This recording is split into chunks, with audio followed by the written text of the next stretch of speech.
Bonjour madame, bonjour monsieur, mon nom est Alain Rioux pour l'organisme Les Papas en Action pour l'équité. Donc aujourd'hui, nous allons poursuivre la série Décalogue familial funeste avec le chapitre 1er, d'où sort le projet de loi 2. Donc dans la première capsule de la série Décalogue familial, nous avons présenté brièvement les intentions du ministre de la Justice, notamment en ce qui concerne l'identité de genre des personnes de la communauté LGBT+. Et nous avons introduit le fait qu'il existe de nouvelles structures familiales attendues cette réalité LGBT+. Par ailleurs, nous avons souligné que, selon nous, le projet de loi 2 n'est que la pointe de l'iceberg dans une grande réforme du droit de la famille qui est sur la planche à dessin du législateur québécois en ce moment. Et cela vise notamment à transformer l'institution familiale québécoise en une sorte d'entreprise surveillée de très très près par le gouvernement dans un esprit comptable. Aujourd'hui, nous allons nous pencher sur l'élément déclencheur du projet de loi numéro 2. De toute évidence, le projet de loi 2 résulte d'un jugement de la Cour supérieure de février 2021. Nous allons donc faire l'analyse de ce jugement de la Cour supérieure qui est étroitement lié au fait que la communauté LGBT+, exerce de la pression sur le législateur depuis quelques années. Pour conclure notre premier épisode, nous allons également soulever des préoccupations par rapport à ce projet de loi. Avant de commencer, il y a lieu de mettre en lumière certains aspects scientifiques et médicaux sur le sexe d'une personne. Premièrement, il est important de garder à l'esprit que d'une manière générale au Québec, à chaque année, il peut naître environ une dizaine d'enfants non-binaires ou intersexués sur une population totale de 80 000 bébés naissants, disons.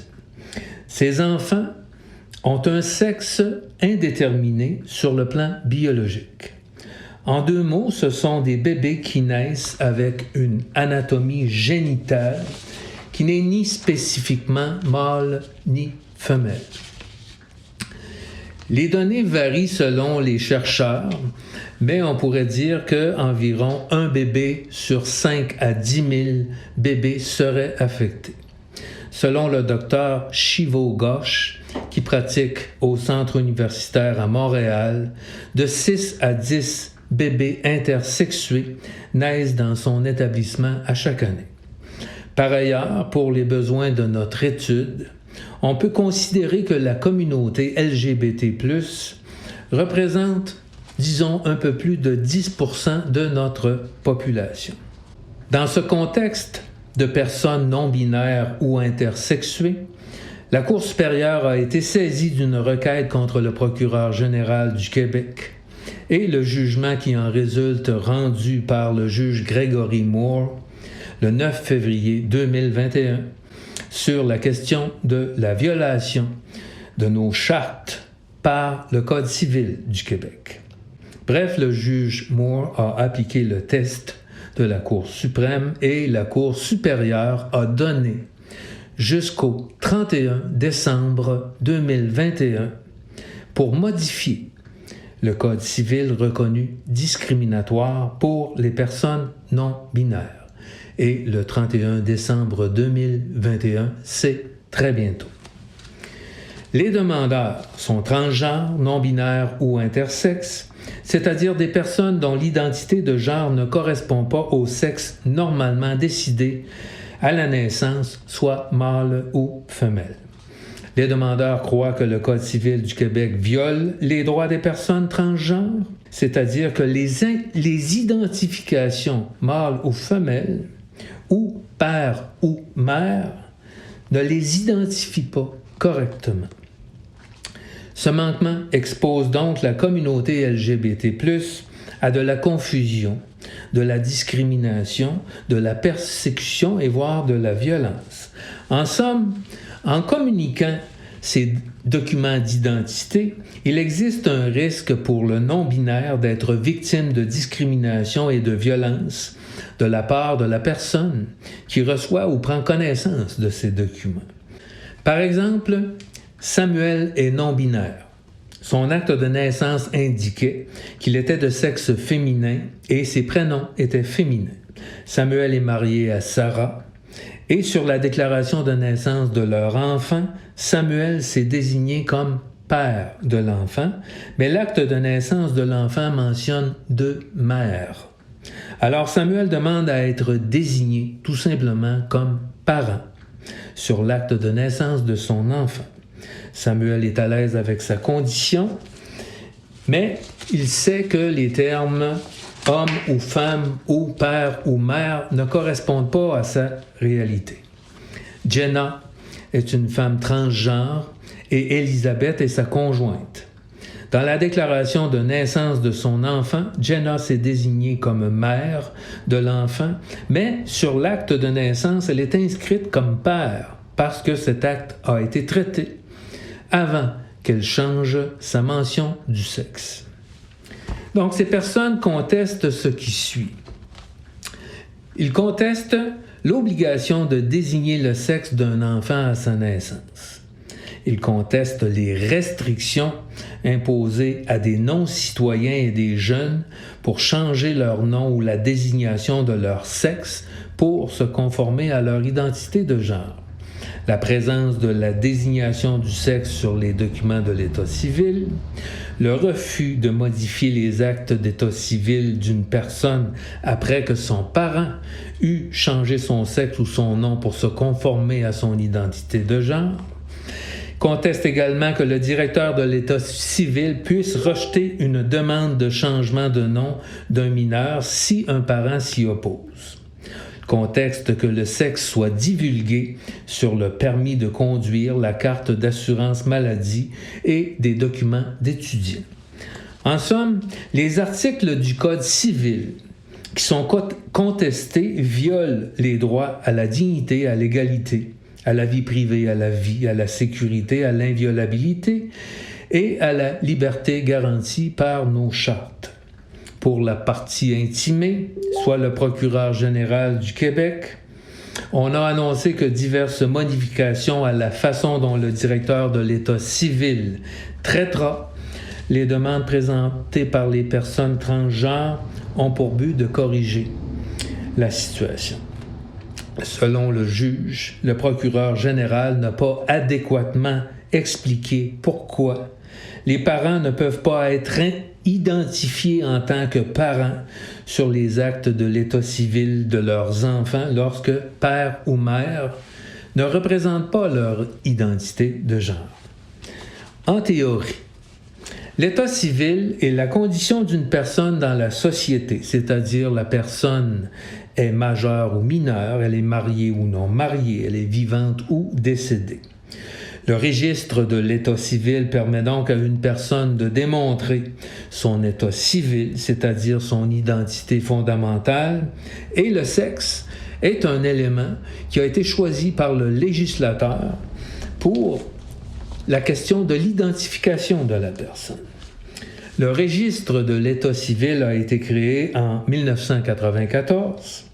Avant 1994, les naissances, mariages et décès étaient enregistrés par les institutions religieuses. Dans les faits, les personnes transgenres ou non-binaires peuvent modifier leur corps, leurs organes génitaux pour correspondre à leur identité de genre. Par conséquent, le sexe d'une personne, contrairement au genre, n'est pas un moyen fiable d'identification dans leur cas particulier. Pour les personnes transgenres ou non-binaires, leur sexe à la naissance crée de la confusion, alors que leur genre confirme leur identité. Maintenant, quel est le droit actuel en vertu du Code civil du Québec? Ce n'est plus le curé de la paroisse, mais le médecin ou l'accoucheur qui dresse le constat de naissance en inscrivant lieu, date, heure de la naissance, le sexe de l'enfant, le nom et le domicile de la mère. Ensuite, les pères et mères signent une déclaration de naissance.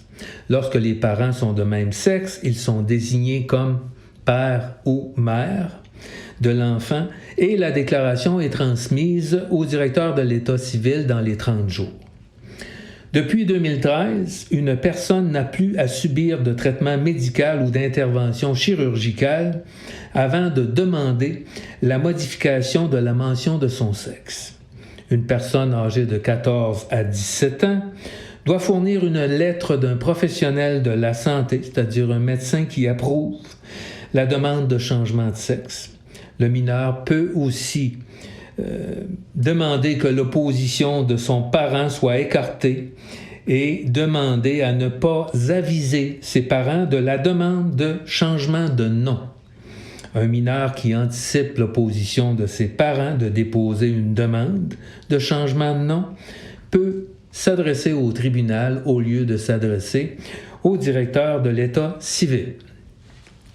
Maintenant, quelles sont les problématiques qui ont été soulevées par les demandeurs? La désignation de sexe est considérée comme la désignation d'une identité de genre, mais pour les personnes transgenres ou non-binaires, ces termes ne sont pas synonymes. Le sexe est un fait biologique objectif, tandis que l'identité de genre est un fait intérieur subjectif. Dans le cas des personnes transgenres ou non-binaires, l'identité de genre n'existe pas à la naissance. L'obligation légale actuelle de désigner le sexe pour l'enfant ne tient pas compte des nouveau-nés intersexes qui peuvent avoir des parties génitales partiellement formées des deux sexes. Par conséquent, l'obligation de préciser le sexe devrait être rendue invalide et inopérante. L'identité de genre s'acquiert durant les premières années de la vie. Et l'identité de genre ne peut être révélée que par la personne elle-même. Par conséquent, les personnes transgenres ou non-binaires devraient déclarer leur identité de genre quand elles sont prêtes à le faire, et il serait inutile de débuter leur vie avec un sexe qui ne représente pas leur genre. Par ailleurs, l'obligation de désigner le sexe de l'enfant au cours des 30 premiers jours suivant sa naissance presse les parents à décider si l'enfant doit subir une intervention chirurgicale. Malheureusement, l'intervention peut être fautive et résulter sur un enfant transgenre. Par exemple, si on crée un mâle qui, de façon naturelle, a une identité féminine. Bref, l'obligation de désigner le sexe n'est pas adaptée aux nouveau-nés intersexes.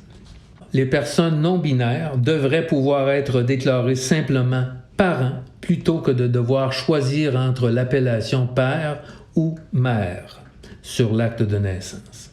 Cette exigence de choisir d'être le père ou la mère crée une distinction inappropriée à la situation de ces personnes. L'exigence selon laquelle il faut être citoyen canadien pour changer son sexe sur son acte de naissance viole les droits fondamentaux des non-citoyens domiciliés au Québec. Par exemple, les personnes qui possèdent un droit de résidence permanente.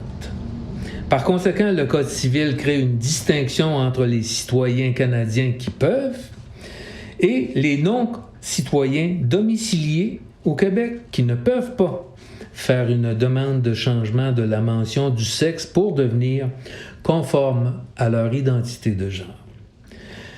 Malgré que l'on puisse changer la mention de sexe, on ne permet pas aux personnes non-binaires de modifier leur acte de naissance afin de refléter leur identité de genre, laquelle peut être ni mâle, ni femelle ou les deux. Modifier la mention de sexe pour indiquer homme à la place de femme ou femme à la place d'homme ne peut donc pas faire en sorte que l'acte de naissance identifie correctement les non-binaires. Pour les jeunes âgés de 14 à 17 ans, une lettre d'un professionnel de la santé n'est pas utile et cette obligation constitue un obstacle pour plusieurs jeunes. Pourtant, les jeunes de 14 à 17 ans peuvent déterminer leurs meilleurs intérêts et notamment prendre des décisions importantes en ce qui concerne leur santé, par exemple. Et seul le demandeur peut déterminer si le changement est approprié. Il n'existe par ailleurs aucun lien rationnel entre l'objectif législatif de faire garantir le sérieux de la demande d'une jeune personne transgenre par un médecin. De plus, aucune preuve ne suggère que le fait d'être transgenre ou non-binaire est un problème de santé. Le consentement des parents est une question difficile pour les jeunes. Les jeunes transgenres ne seraient pas souvent soutenus par leurs parents, dit-on. Souvent, les parents ne comprennent pas ou n'acceptent pas l'identité transgenre de leur enfant. Toutefois, les parents qui n'appuient pas l'identité de genre de leur enfant peuvent refuser leur demande de changement de nom, ce qui empêche le mineur d'affirmer sa vraie nature. La preuve démontre que les personnes transgenres ou non-binaires qui n'ont pas l'appui de leurs parents font face à des problèmes de santé mentale. Enfin, une personne peut être révélée comme transgenre après son décès, alors que l'acte de décès indique un sexe qui, encore une fois, n'est pas concordant au genre de la personne.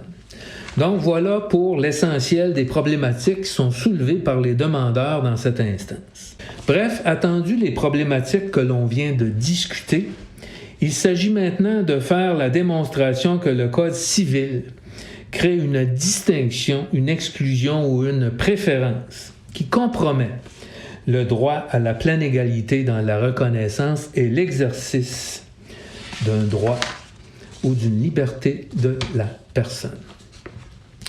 Les expertises à l'appui. Donc, très brièvement, voici quelques faits qui ont été présentés au tribunal.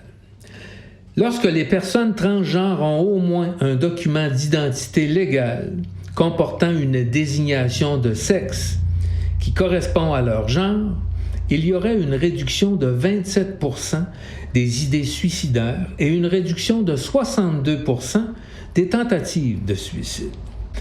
Parce que le genre d'un individu est essentiel à l'estime de soi et à la place qu'il occupe dans le monde, l'idée de vivre dans un monde sans la reconnaissance adéquate de son identité est insupportable.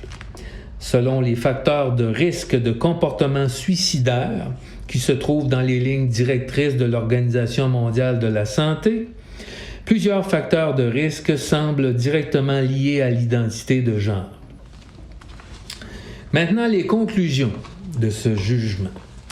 Le juge nous dit que, sans tirer de conclusion sur l'effet mesurable de détenir un document d'identité concordant, l'incapacité d'obtenir un tel document contribue manifestement à la discrimination, à la victimisation, à la stigmatisation et au rejet social, qui sont tous des facteurs de risque de suicide reconnus. Par conséquent, une législation qui ne reconnaît pas l'identité des personnes transgenres ou non-binaires les empêche d'avoir une existence légale et leur nie le droit à la dignité.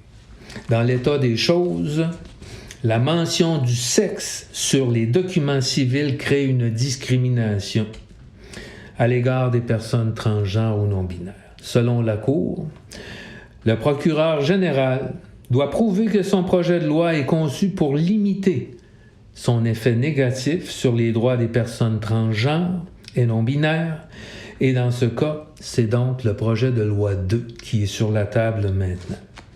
Toutefois, le judiciaire s'en remet au législateur qui est mieux outillé pour créer la loi et la modifier. Le législateur, de son côté, n'est pas tenu à une solution parfaite, dit le juge, mais il est de son devoir de créer une loi qui porte le moins possible atteinte aux droits de ces personnes. Bref, le tribunal respectera le choix du législateur. L'objectif du jugement Et par conséquent, l'objectif du projet de loi 2 est donc de permettre aux personnes transgenres de corriger la mention de sexe sur leur acte de naissance et de créer éventuellement une troisième désignation ou de permettre aux personnes de désigner leur genre plus tard dans leur vie. Sur la question de savoir si un mineur âgé de 14 à 17 ans est mieux placé que ses parents pour décider s'il peut changer son nom pour mieux correspondre à son identité de genre, le juge souligne les articles 598 et 599 du Code civil. L'enfant reste sous l'autorité de ses pères et mères jusqu'à sa majorité ou son émancipation. Les pères et mères ont à l'égard de leur enfant le droit et le devoir de garde, de surveillance et d'éducation. Donc, dans l'état des choses, le directeur de l'état civil ou le tribunal peut trancher le désaccord s'il y en a, et il n'y a aucune preuve qu'une demande d'un jeune a été refusée à cause de l'opposition de ses parents, et le directeur de l'état civil ne connaît pas de tel cas. Par conséquent, le juge ne voit pas l'intérêt d'abolir ce droit des parents, et au paragraphe 334 de son jugement, il déclare que le droit d'un parent de s'opposer à la demande de changement de nom faite par son enfant est maintenu.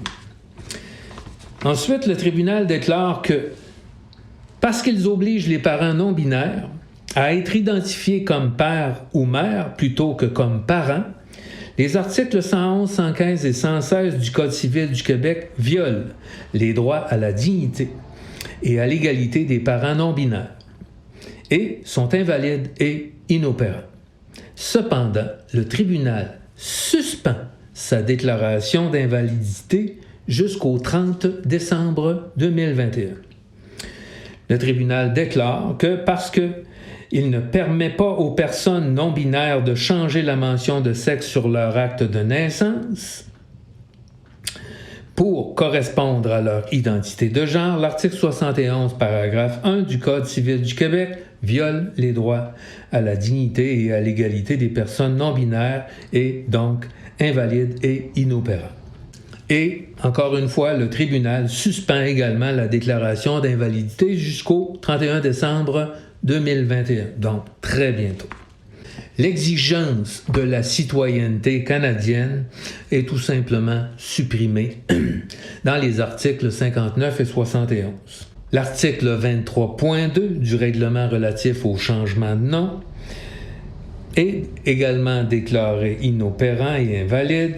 L'article 132, pour sa part, doit être interprété et appliqué de manière à autoriser le directeur de l'État civil à dresser de nouveaux actes parce qu'il exige une mention de sexe sur les certificats. L'article 146 du Code civil viole également les droits des personnes. Et pour terminer, le tribunal prend acte de l'engagement du directeur de l'État civil de délivrer sur demande des certificats de l'État civil qui ne contiennent pas de mention de sexe. Maintenant, Madame, Monsieur, on comprend mieux la raison du dépôt du projet de loi 2 de M. Simon Jolin Barrette. Par ailleurs, on peut également comprendre que le ministre de la Justice va plus loin que les déclarations d'invalidité qui sont suspendues jusqu'au 31 décembre prochain, en sollicitant le législateur sur un deuxième dossier que l'on appelle la GPA, c'est-à-dire la gestation pour autrui. Donc, le projet de loi 2 s'attaque à la question sensible du recours à une mère porteuse et à la filiation.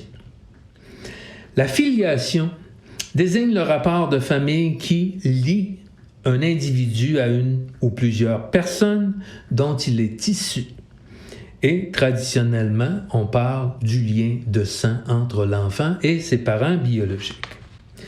Dans le cas de la filiation naturelle, la filiation maternelle est établie par la désignation de la mère sur l'acte de naissance et la déclaration judiciaire de la paternité prend effet à la naissance de l'enfant. La preuve de la filiation biologique peut également résulter de l'analyse des sangs. Il est à noter que dans le projet 2, la notion de lien de sang sera définitivement supprimée de tous les articles du Code civil pour faire place au droit nouveau, qui introduit la notion de parent au sens large. La chose règle la question de la discrimination envers les personnes non binaires. Et avec le projet de loi 2, pour combler ces besoins, une personne pourra contracter une autre personne pour mettre au monde une troisième personne. Et ce, qu'il s'agisse d'un besoin résultant de l'infertilité ou des besoins d'un couple LGBT+, ou pour d'autres motifs qui ne sont pas définis dans le projet de loi 2. Bref, ce deuxième dossier est une réponse au phénomène récent qu'on appelle le projet parental, qui est élaboré par des parents d'intention. Ce dossier, qui n'a pas été soulevé par le juge Moore dans le jugement et par la demande des demandeurs, est de toute évidence intimement lié aux besoins des familles LGBT+. Nous savons également que les personnes LGBT+, sollicitent le législateur sur cette question depuis quelques années, puisqu'ils souhaitent la reconnaissance de leurs nouveaux modèles familiaux, comme le trouble, par exemple, c'est-à-dire 3 parents pour un seul enfant, et la reconnaissance d'autres modèles plus complexes. Pour l'instant, le projet de loi 2 ne va pas jusque-là. Toutefois, l'esprit de ce projet de loi est relatif à ce qu'on appelle la bioéthique. Et ce genre de droit nouveau vise à légiférer sur les questions de la procréation assistée, l'insémination artificielle, le problème de la conservation, du magasinage et du transfert des embryons, le traitement de l'infertilité. Mais ce droit nouveau vise également les règles sur l'adoption des enfants et les règles relatives à l'autorité parentale et les droits de l'enfant. Et ici, il faut manifestement allumer une lumière rouge, car ce droit nouveau pourrait affecter la situation de la famille biologique traditionnelle. À cet égard, il faut se questionner sérieusement sur l'intention du projet de loi 2, ce projet de loi caquiste, d'introduire un troisième dossier à travers les 2 premiers. Pourquoi, dans le cadre de ce projet de loi, veut-on modifier subtilement l'intérêt de l'enfant et la déchéance de l'autorité parentale en les élargissant avec une vague notion de violence conjugale introduite par la même occasion dans quelques autres articles du Code civil? Il est clair et évident que ce troisième dossier n'est pas du tout nécessaire à la bonne marche, à la bonne mise en vigueur des 2 premiers, qui concernent particulièrement le droit des personnes non binaires et le droit des familles LGBT+. Vu l'importance et le caractère exceptionnel des 2 premiers dossiers, qui sont complémentaires entre eux, le troisième dossier passe pratiquement inaperçu.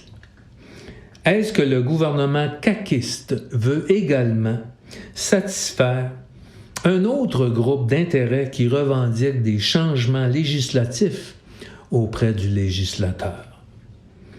L'intérêt de l'enfant et l'autorité parentale sont manifestement des questions fondamentales qui ne peuvent être modifiées à la légère dans un projet de loi qui doit être passé à toute vitesse avant le 31 décembre 2021, c'est-à-dire dans quelques semaines à peine. Et bien entendu, quelles seront les conséquences pour les familles biologiques? Ce troisième dossier, introduit par la bande dans le projet de loi 2 du ministre de la Justice, change la loi sur la protection de la jeunesse, alors qu'un autre projet de loi majeur est sur le point d'être déposé par le ministre de la Santé, M. Lionel Carman, qui à son tour entend attaquer la primauté parentale. Pourquoi ce troisième dossier dans le projet de loi 2? Et est-ce approprié? Selon nous, la question se pose. Bien entendu, madame, monsieur, nous reviendrons sur cette question importante dans les prochains épisodes du décalogue familial funeste. Madame, monsieur, à bientôt.